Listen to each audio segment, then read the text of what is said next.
प्रशांत सिंह नाम है मेरा और ये है इतिहास के प्रश्न और उत्तरों का वीडियो नंबर 21। इसके अंतर्गत कई महत्वपूर्ण प्रश्नों को शामिल किया गया है और सभी प्रश्नों के उत्तर सटीक और तथ्यों सहित दिए गए हैं। तो आइए वीडियो की शुरुआत करते हैं। तो पहला प्रश्न है काफी लंबा चौड़ा। सर, मैं ये जानना चाहता हूँ कि हुआंशांग और फाहियान पाली ग्रंथ भारत से लिए गए थे, वो अभी मौजूद हैं या नहीं? क्योंकि मैं ऋग्वेद के बारे में बोलता हूँ कि वह 15वीं शताब्दी में लिखा गया है, तो वे प्राकृत को संस्कृत बना देते हैं और बोलते हैं कि बुद्ध के जमाने का ग्रंथ अब नहीं मिलते हैं। वैसे ही ऋग्वेद का भी पाली या प्राकृत भाषा में लिखे नहीं मिलते हैं। अगर कोई प्राचीन बौद्ध ग्रंथ अभी मौजूद है तो कृपया कर बताएं प्रमाण के साथ। फाहियान और हुएनसोंग जो ग्रंथ भारत से चीन ले गए थे, त्रिपिटक को छोड़कर बाकी सब हाइब्रिड संस्कृत में लिखे थे। चीन जाकर उनका चीनी भाषा में अनुवाद किया गया। इन ग्रंथों में से कुछ ग्रंथों का जो मूल अनुवाद है वो अभी भी चीनी भाषा में उपलब्ध है और बुद्ध के समय का कोई भी ग्रंथ मौजूद नहीं है दुनिया के किसी भी कोने में। चतुर्थ बौद्ध संगति के दौरान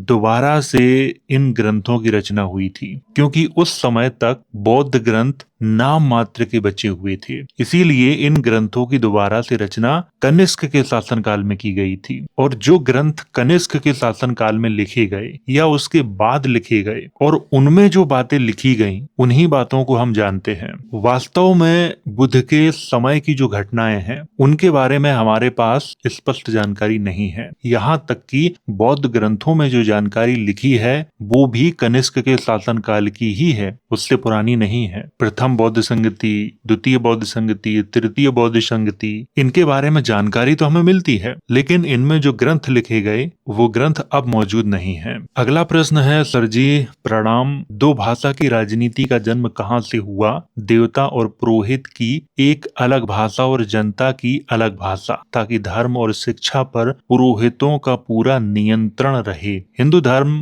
की भाषा संस्कृत, जनता की भाषा प्राकृत, यहूदी धर्म की भाषा हिब्रू, जनता की भाषा अरमाइक, ईसाई धर्म की भाषा अलग थी। फिर मार्टिन लूथर के विद्रोह के कारण ट्रांसलेट करके जनता की भाषा में बाइबल उपलब्ध हुआ। कहाँ से ये सिस्टम बना? फिर हर धर्म ने कॉपी किया। ब्राह्मण धर्म में जो ग्रंथ लिखे गए हैं वो संस्कृत में लिखे गए हैं और आम जनता कभी संस्कृत को बोलती नहीं थी। आज भी हमारे देश में संस्कृत नहीं बोली जाती है और प्राचीन समय में भी हमारे देश में संस्कृत नहीं बोली जाती थी। लोग आम तौर पर पाली प्राकृत का ही प्रयोग करते थे। इसी तरह से यहूदी ग्रंथों की जो भाषा है वो हिब्रू है और आम जनता की जो भाषा है वो अरमाइक है, लेकिन अरमाइक में भी ग्रंथ लिखे गए हैं, आपको ये भी ध्यान रखना है। और ईसा मसीह अरमाइक ही बोलते थे, हिब्रू के ग्रंथों का अध्ययन करते थे, लेकिन आम तौर पर वो अरमाइक का ही प्रयोग करते थे। तो आपने पूछा है कि ये सिस्टम कहाँ से आया दो भाषाओं का? ये यहूदियों से आया है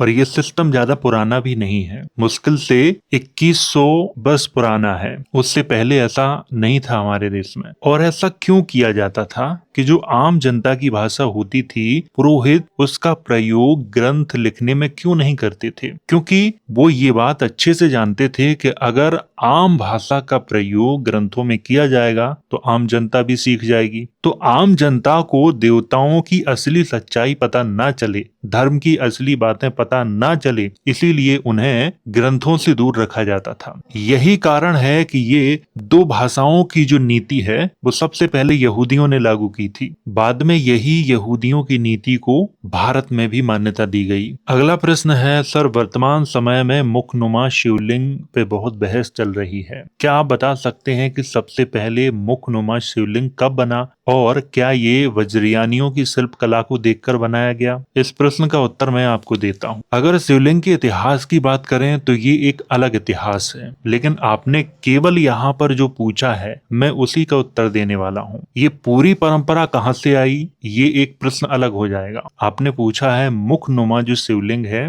वो कब बना है। मुखनुमा शिवलिंग बनाने का जो उदाहरण मिलता है वो गुप्त काल में मिलता है। मध्य प्रदेश के विदिशा जिले में स्थित उदयगिरी की गुफाओं में आप देख सकते हो, जो 4वीं-5वीं सदी के प्रमाण हैं। और आपने कहा है क्या ये वज्रयानियों की शिल्प कला को देखकर बनाया गया है, तो इसका उत्तर है नहीं। वज्रयान 4वीं-5वीं सदी में नहीं था, वो इसके बाद में आया। तो मुखनुमा जो शिवलिंग है वो वज्रयानियों की नकल नहीं है। जितना आपने पूछा है मैंने उतना ही आपको समझाया है। अगर इसके इतिहास पे जाओगी कि शिवलिंग की शुरुआत कैसे हुई, शिवलिंग वास्तव में क्या है, और फिर इसकी जो कहानी है वो महायानियों से जाके जुड़ जाएगी। इसीलिए उस विषय पर मैं बात नहीं करूंगा। आपने जितना पूछा है मैंने आपका उत्तर दिया है। अगला प्रश्न है, हेलो सर, देधा गुर्जर कौन होते क्योंकि कुषाणों से उनकी शादी होते हैं, क्योंकि गुर्जर के गांव में रहता हूँ सर प्लीज। आपने ठीक से प्रश्न लिख नहीं पाया है, लेकिन मैं समझ गया हूँ कि आप क्या पूछना चाहते हैं।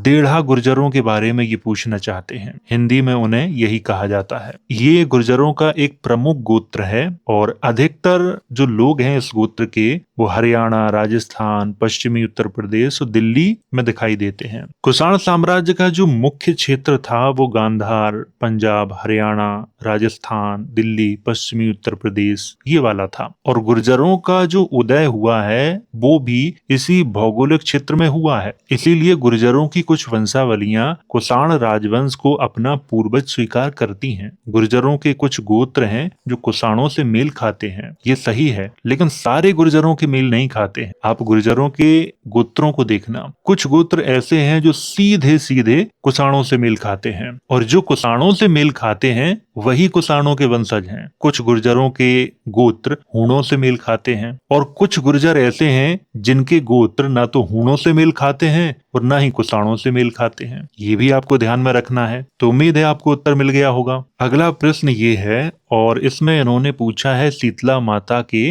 वास्तविक इतिहास के बारे में। कहानियां नहीं बतानी है, इतिहास ही बताना है। शीतला माता का वास्तविक इतिहास धार्मिक ग्रंथों में भी नहीं मिलता है, वहां भी कहानियां ही मिलती हैं। और शीतला माता के संबंध में न तो उनके सिक्के प्राप्त होते हैं और न ही उनके अभिलेख प्राप्त होते हैं, न उनके राजमहल प्राप्त होते हैं। तो आप बताइए कैसे उनका वास्तविक इतिहास बताया जाए, जिसके न सिक्के हैं, न अभिलेख हैं, न राजमहल हैं, और न ही किसी राजा ने उनके संबंध में स्पष्ट कोई जानकारी दी है। तो फिर कैसे बताया जाए शीतला माता का वास्तविक इतिहास? अब उनके इतिहास तक पहुंचने के लिए हमें धार्मिक ग्रंथों का ही सहारा लेना पड़ेगा, और उनमें कहानियां हैं, और आपने कहा है कि कहानियां नहीं बतानी है। तो इनका वास्तविक इतिहास कोई भी व्यक्ति नहीं बता सकता, सारे लोग कहानियां ही बताएंगे। अब लोक मान्यताओं पर अगर ध्यान दें तो लोक मान्यताओं में शीतला माता की बहन लोना चमारी है, जो एक बहुत प्रसिद्ध तांत्रिक थी। लोना चमारी का जो संबंध बताया जाता है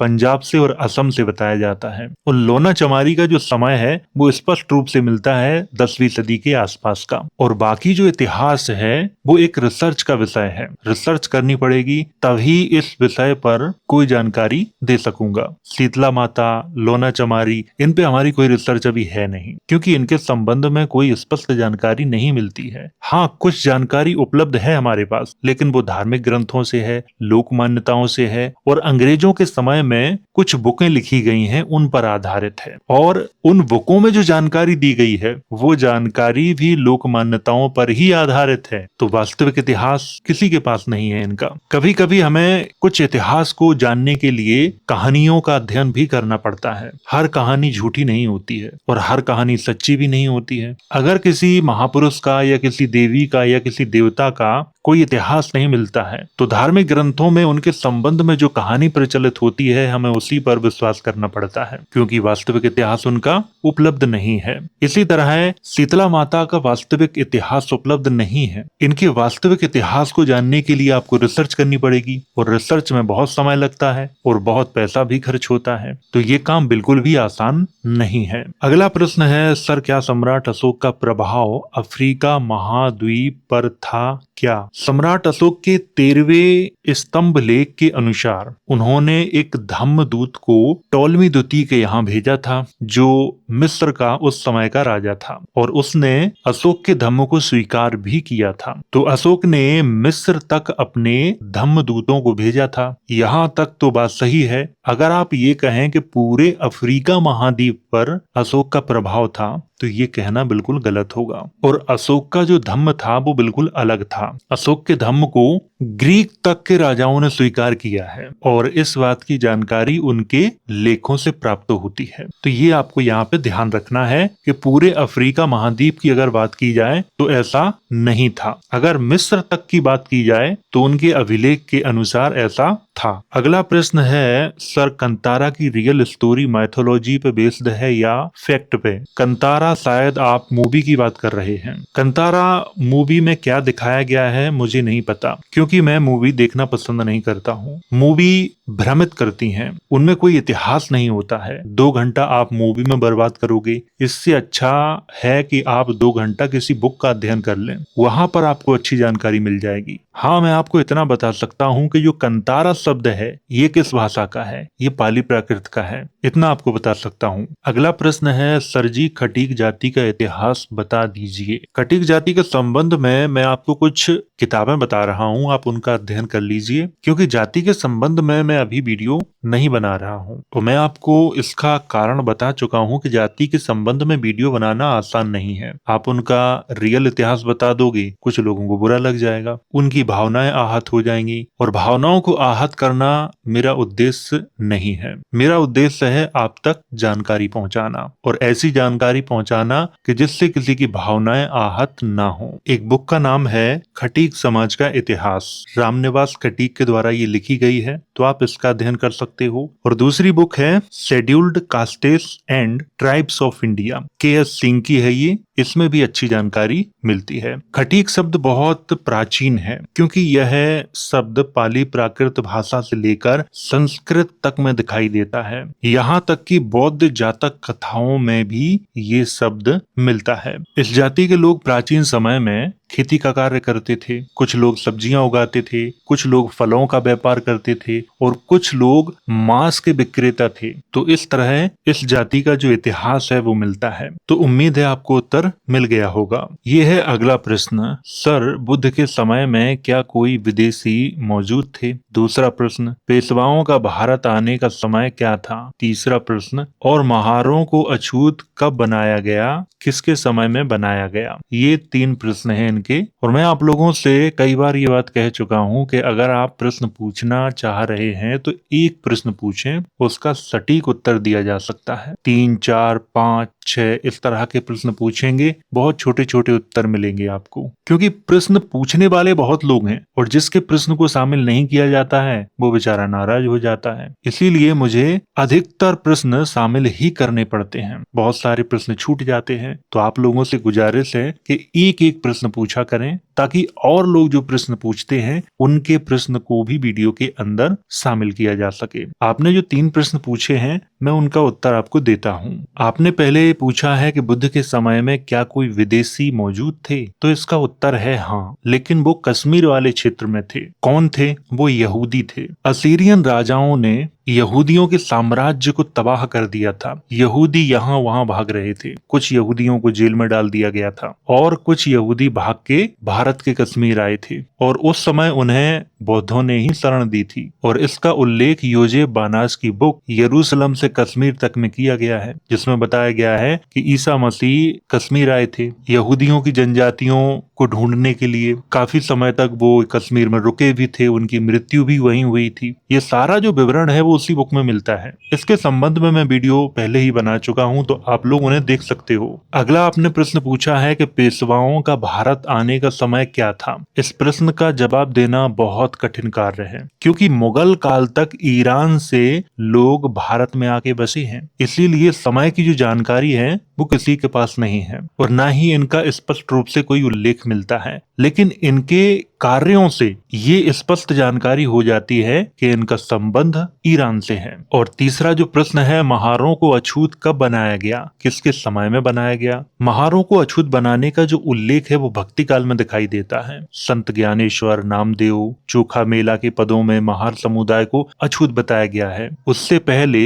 स्पष्ट रूप से कहीं उल्लेख नहीं मिलता है। जो उल्लेख मिलते हैं वो 12वीं सदी के बाद के हैं। और किसने इनको अछूत बनाया, इसकी जानकारी भी स्पष्ट रूप से किसी के पास मौजूद नहीं है। तो उम्मीद है आपको तीनों प्रश्नों के उत्तर मिल गए होंगे। अब बात करते हैं इस वाले प्रश्न की। इस प्रश्न में इन्होंने पूछा है बुद्ध और शिव के बारे में। ये पूछ रहे हैं कि बुद्ध एक पद का नाम है, तो इसका उत्तर है हाँ। जो व्यक्ति ज्ञान की सर्वोच्च अवस्था को प्राप्त करता है वो व्यक्ति बुद्ध कहलाता है। जैसे सिद्धार्थ गौतम ने ज्ञान की सर्वोच्च अवस्था को प्राप्त किया था, इसीलिए उन्हें बुद्ध कहा जाता है। तो बुद्ध एक पद का नाम है यहाँ, ये आपको ध्यान में रखना है। अब बात करते हैं कि शिव क्या है। शिव एक पद भी है, एक विशेषण भी है और एक नाम भी है, ये आपको ध्यान में रखना है। और इसका अर्थ क्या होता है? शिव पुराण के अनुसार शिव का अर्थ है परम चेतना या परम सत्य, ये आपको ध्यान में रखना है। और इसके बारे में मैं कई बार अपने वीडियो में आपको बता चुका हूँ, लेकिन ये जानकारी मैं फिर से आपको यहाँ पे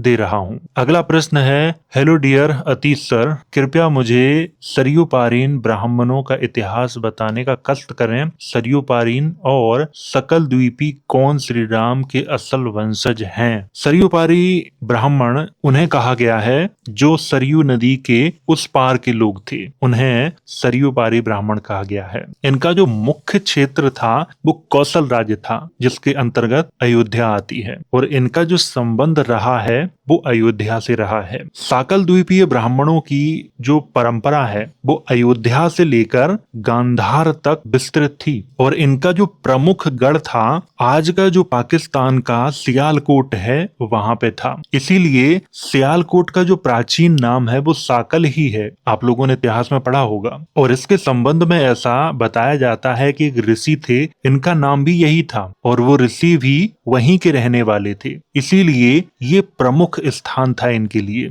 साकल द्वीपीय ब्राह्मणों और सरयू पारी ब्राह्मणों में अधिक समानताएं हैं, क्योंकि कई विद्वान मानते हैं कि सरयू पारी ब्राह्मणों की शाखा साकल द्वीपीय शाखा की उपशाखा है, अर्थात जो साकल द्वीपीय ब्राह्मणों की शाखा है उसी की एक शाखा है सरयू पारी ब्राह्मण। ये आपको ध्यान में रखना है, ऐसा कई विद्वान मानते हैं। इसीलिए श्री राम से दोनों शाखाओं का सीधा संबंध है। हालांकि इस विषय पर अलग अलग विद्वान अपनी अलग अलग राय रखते हैं, लेकिन आमतौर पर जो मान्यता है वो यही है। अगला प्रश्न है, सर मैं जानना चाहता हूँ कि श्री कृष्णा जी कौन सी जाति के थे? क्या वे अहीर थे या फिर राजपूत थे? आप लोगों के जो अधिकतर प्रश्न होते हैं वो जाति से ही संबंधित होते हैं। आप लोग जाति से ऊपर उठ ही नहीं पा रहे हो, जाति के इर्द गिर्द ही घूमते हो। कोई भी महापुरुष किसी जाति का नहीं होता है, महापुरुष सबका होता है। श्री कृष्ण की जो मूल कहानी है वो कहाँ मिलती है? वो जातक कथाओं में मिलती है। अब यहाँ पर कुछ लोग ये कहेंगे कि जातक कथाओं से प्राचीन तो महाभारत है,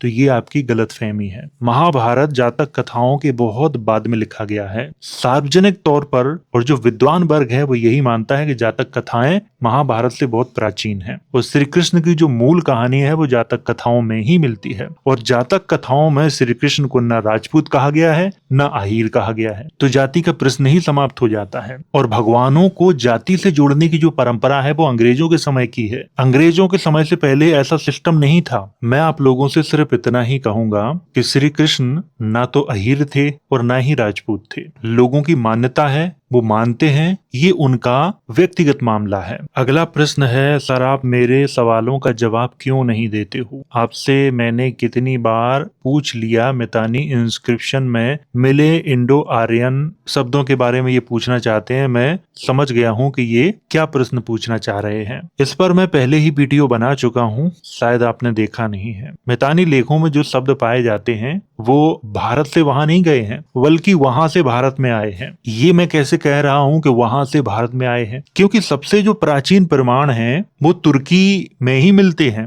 भारत में नहीं मिलते हैं। भारत में 1400 ईसा पूर्व, 1000 ईसा पूर्व का कोई अभिलेख बता दो, किसी के पास नहीं है। लेकिन ये तुर्की में मिलते हैं, तो सबसे जो प्राचीन उदाहरण है वो तुर्की का ही माना जाएगा। भारत में इनके प्रमाण बहुत बाद के हैं, ये आपको ध्यान में रखना है। इसीलिए जो शब्द आए हैं वो वहां से भारत में आए हैं, बल्कि यहाँ से वहां नहीं गए हैं। अगला प्रश्न है प्रशांत भाई, अहीरों में यदुवंशी, नंदवंशी, ग्वालवंशी ये सब अलग अलग हैं या एक ही हैं? ये सब अलग अलग हैं क्योंकि उस समय की जो सामाजिक व्यवस्था थी वो अलग थी और आज हमारी जो सामाजिक व्यवस्था है वो जातियों पर आधारित है। तो ये जो सामाजिक व्यवस्था है बिल्कुल अलग है उस समय की सामाजिक व्यवस्था से। मैं यहाँ पर एक उदाहरण देना चाहूंगा कि उस समय जो ग्वालवंशी थे, आज उनके वंशजों को अगर देखा जाए तो कई जातियों में विभाजित हैं। वो कुछ अहीरों में है और कुछ तो एक ग्वाल जाति ही है जो अहीरों से अलग है उसमें भी है। तो उस समय की जो सामाजिक स्थिति थी और आज की जो सामाजिक स्थिति है इसमें बहुत अंतर है। हमें इन सारे तथ्यों को समझ के ही अपनी बात रखनी पड़ती है। अगला प्रश्न है प्रशांत सर जी, कृपया हूणा और मेहरकुला किस परंपरा को मानते थे और क्या वो कभी भी बौद्धों से संबंधित थे? इस पर प्रकाश डालें। हूण राजा मेहरकुल के संबंध में इतिहासकारों का कहना है कि वह कट्टर शैव था और उसने चुन चुन के बौद्धों का विनाश किया था। उसने कई स्तूपों को तोड़ा था। लेकिन जब इतिहासकारों से ये पूछा जाता है कि आप 2 स्तूपों के नाम बताइए जिसे मेहरकुल ने तोड़ा था, तो यहाँ पर वो खामोश हो जाते हैं। उनके पास कोई उत्तर ही नहीं है। फिर वो कहानियां बनाते हैं, जैसे धार्मिक लोग बनाते हैं उस तरह की वो कहानियां बनाने लगते हैं। जबकि एक इतिहासकार को कहानियां नहीं बनानी चाहिए, उसे सीधा उत्तर देना चाहिए। ये प्रश्न मैंने पूछा था एक इतिहासकार से और उस इतिहासकार की बुकें मार्केट में उपलब्ध हैं, उन्हीं से मैंने पूछा था। ये वो एक कथा सुनाने लगे कि हुएनसोंग ने अपने यात्रा विवरण में कहा है। मैंने भी फिर पूछा उनसे कि हुएनसोंग ने ये सब अपनी आंखों से देखा था,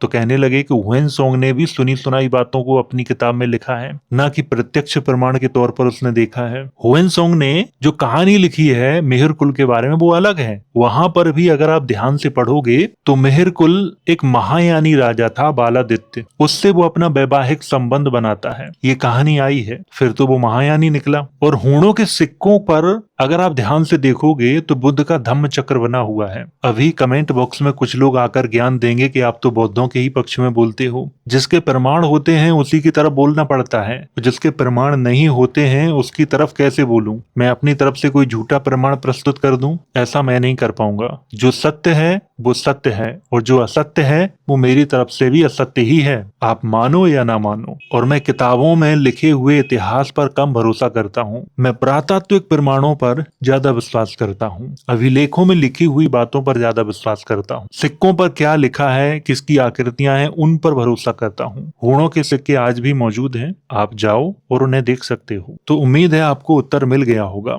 तो ये थे आप लोगों के द्वारा पूछे गए प्रश्न जिनके मैंने उत्तर दिए। अगर आपका भी कोई प्रश्न है तो आप कमेंट के माध्यम से मुझसे पूछ सकते हो। मैं वीडियो के माध्यम से उसका उत्तर देने का प्रयास करूंगा। आप लोगों को ध्यान में रखना है कि केवल एक ही प्रश्न अच्छे से लिखकर पूछें, एक ही प्रश्न के अंदर 3-4 प्रश्न ना पूछें। तो वीडियो अगर अच्छा लगा हो तो इसे लाइक करें, शेयर करें। वीडियो देखने के लिए धन्यवाद।